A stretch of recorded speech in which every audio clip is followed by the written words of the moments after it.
Hello നമസ്കാരം. ഈ വരുന്ന ക്രിസ്മസ് കാലത്തെ ഏഷ്യാനെറ്റിലൂടെ ഇനി സംപ്രേഷണം ചെയ്യാൻ പോകുന്ന ചിത്രങ്ങൾ ഏതൊക്കെയെന്നാണ് ഇന്നൊരു വീഡിയോയിൽ നോക്കാൻ പോകുന്നത്. വീഡിയോയ്ക്ക് മുൻപ് വീഡിയോ ലൈക്ക് ചെയ്യുക, ചാനൽ സബ്സ്ക്രൈബ് ചെയ്യുക. നവംബർ മാസം ധാരാളം ചിത്രങ്ങൾ OTT റിലീസ് ചെയ്യുന്നുണ്ട്. നമ്മുടെ ചാനൽ ഭാഗം പരിശോധിച്ചാൽ നിങ്ങൾക്ക് കാണാൻ വേണ്ടി സാധിക്കുന്നതായിരിക്കും. പൃഥ്വിരാജ്, അമല പോൾ എന്നൊക്കെ പ്രധാന കഥാപാത്രങ്ങളായ ചിത്രമായിരുന്നു ആടുജീവിതം. ചിത്രം ഉടൻ തന്നെ ഏഷ്യാനെറ്റിലൂടെ സംപ്രേഷണം ചെയ്യുന്നുണ്ട്. കാത്തിരിക്കാം. കുഞ്ചാക്കോബൻ, ഫഹദ്, ജ്യോതിർമയി എന്നൊക്കെ പ്രധാന കഥാപാത്രങ്ങളായ ചിത്രമായിരുന്നു ബോഗിൻവില്ല. ചിത്രത്തിന്റെ സാറ്റലൈറ്റ് അവകാശങ്ങൾ ഇപ്പോൾ ഏഷ്യാനെറ്റ് സ്വന്തമാക്കിയെന്ന് കൺഫേം ആക്കിയിട്ടുണ്ട്. മിക്കവാറും ചിത്രം ഉയർന്ന ക്രിസ്മസ് സ്പെഷ്യലായി ഏഷ്യാനെറ്റിലൂടെ സംപ്രേഷണം ചെയ്യുമെന്നാണ് റിപ്പോർട്ടുകൾ സൂചിപ്പിക്കുന്നത്.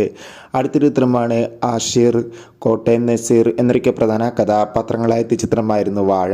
ചിത്രം മികച്ചൊരു വിജയമായിരുന്നു. ഏവരുമേറെ ആകാംക്ഷയോടെയായിരുന്നു ചിത്രത്തിന്റെ TV പ്രീമിയറിനായി കാത്തിരിക്കുന്നത്. ചിത്രം ഈ വരുന്ന നവംബർ 24 ഞായറാഴ്ച ഏഷ്യാനെറ്റിലൂടെ സംപ്രേഷണം ചെയ്യുമെന്ന് കൺഫേം ആക്കിയിട്ടുണ്ട്. ഷൈം നിഗം, മഹിമ നമ്പ്യാർ എന്നൊക്കെ പ്രധാന കഥാപാത്രങ്ങളായ ചിത്രമായിരുന്നു ലിറ്റിൽ ആർട്സ്. ചിത്രം ആമസോൺ പ്രൈം വീഡിയോസ് എന്ന OTT പ്ലാറ്റ്ഫോമിലൂടെയാണ് OTT റിലീസ് ചെയ്തിട്ടുള്ളത്. ചിത്രം ഉടൻ തന്നെ ഏഷ്യാനെറ്റിലൂടെ സംപ്രേഷണം ചെയ്യുമെന്ന് കൺഫേം ആക്കിയിട്ടുണ്ട്. വിനയ് ഫോർട്ട് നായകനായ ചിത്രമായിരുന്നു ആട്ടം. ചിത്രത്തിന്റെ മലയാളം സാറ്റലൈറ്റ് അവകാശങ്ങൾ ഏഷ്യാനെറ്റാണ് സ്വന്തമാക്കിയിട്ടുള്ളത്.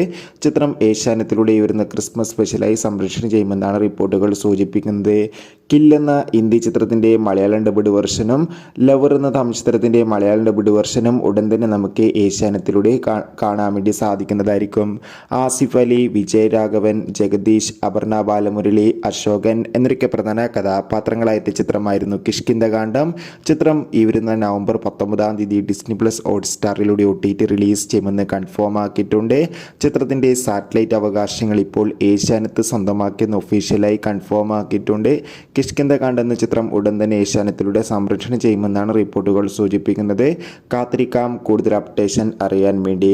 അതോടുകൂടി തന്നെ ടൊവിനോ തോമസ് നായകനായ ചിത്രമായിരുന്നു അജയന്റെ രണ്ടാം മോഷണം. ചിത്രം മികച്ചൊരു വിജയമായിരുന്നു. ചിത്രം കഴിഞ്ഞ നവംബർ 8 മുതൽ Disney+ ഹോട്ട്സ്റ്റാറിലൂടെ OTT റിലീസ് ചെയ്തിട്ടുണ്ടായിരുന്നു. ചിത്രത്തിന്റെ സാറ്റലൈറ്റ് അവകാശങ്ങൾ ഇപ്പോൾ ഏഷ്യാനെറ്റ് സ്വന്തമാക്കിയിട്ടുണ്ട്. ചിത്രം ഈ വരുന്ന ക്രിസ്മസ് സ്പെഷ്യലായി സംപ്രേഷണം ചെയ്യുമെന്നാണ് റിപ്പോർട്ടുകൾ സൂചിപ്പിക്കുന്നത്. കാത്തിരിക്കാം ചിത്രങ്ങളുടെ OTT റിലീസിനായി. നിങ്ങൾ കാത്തിരിക്കുന്ന ചിത്രം ഏതാണ്? തീർച്ചയായും കമന്റ് ബോക്സിൽ രേഖപ്പെടുത്തുക.